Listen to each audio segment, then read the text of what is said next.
My life compared to other students here at Butler is, in my opinion, vastly different. That's not only because I come from a small rural town in the middle of Illinois, or because I spend my summers working in cornfields. I feel the factor that makes me stand out is the fact that I have an identical twin sister.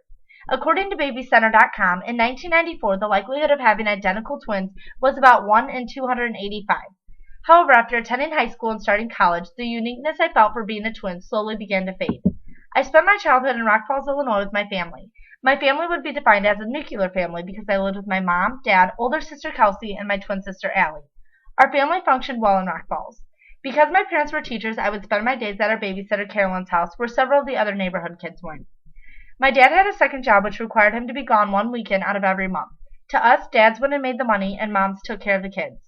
My mother took great care of us and let us have our freedom. She was never very strict on what we watched on television or what toys we played with. I grew up playing with baby dolls and Barbies, mainly because that is what my older sister played with. The social learning theory states that we imitate gender by watching other people. I watched my older sister play with dolls and be a cheerleader, so I wanted to do these things as well. I found that in kindergarten the boys would play with trucks and the girls would play with the kitchen set. We learned social and gender norms at such a young age. A lot of my childhood was spent playing school due to my parents' career background, and we took on their roles.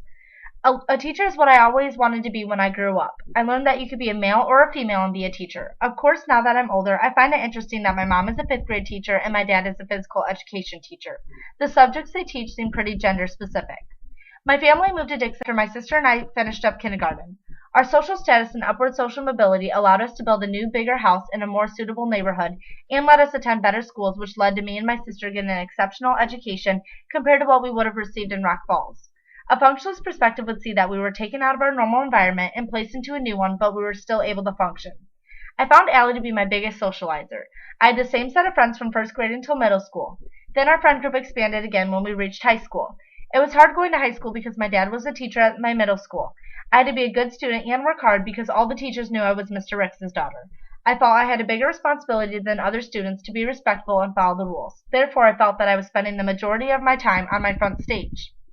As I grew up, I felt there were power struggles with Allie and I. I didn't realize until I got to college that I had been living in Allie's shadow all my life. She made the friend group and I tagged along. I also participated in cheerleading with her since I was 6. My mom cheered all throughout her life and coached on the side of teaching.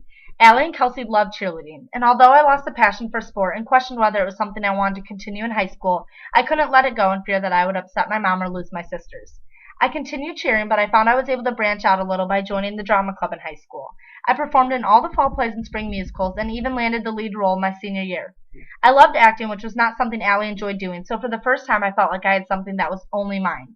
I also was able to branch out my junior year when I started dating my first long-term boyfriend. We dated for over a year but broke up because he was moving to Indianapolis. I applied to colleges in Indiana for him. After his plans for moving fell through and he decided to stay in Dixon, he wanted me to make the sacrifice and go to community college.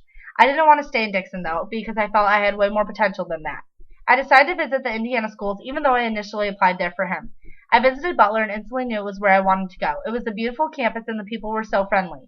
My mom wasn't impressed that I had fallen in love with the school over 4 hours away and in a different time zone. She convinced me to visit Illinois State University, where my sister had been accepted and was planning to attend. I had been accepted as well, however, I didn't like the campus at all. I knew this would mean that Allie and I would not be attending college together, which was really hard to think about. I knew that always being with Allie never allowed me to truly be me. People knew me as Allie and Kaylie, not just Kaylie Ricks. At Butler, I could be just that. I had no concept to what life without my security blanket would be like, nonetheless 5 hours from the home and family that had always been there for me. The media made college seem like a crazy party every day with little work to be done and people swarming to instantly be your friend. That's not how it was, and attending my freshman year away from Allie was so hard. At the end of my first semester, I wasn't feeling happy and questioned my love for Butler. A functionalist perspective might see that I was emotionally attached to Allie and felt I couldn't function without her. I contemplated transferring to ISU for sophomore year, but I decided to give it one more semester. Second semester, I went through Greek recruitment and was given a bid to Kappa Kappa Gamma. My life instantly became better. I met so many friends in my sorority, and having those sisters made me able to cope with my heartbreak I felt not seeing Allie.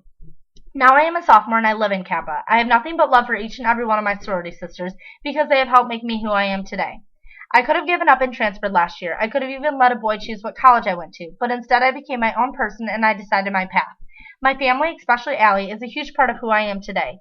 I can't imagine myself not being a twin. Allie is definitely the largest part of my socialization. Allie and I talk every single day, and even though we don't see each other every day, we always know what is going on in each other's life. I am who I am because of my twin sister, and I feel so blessed that we were that 1 in 285.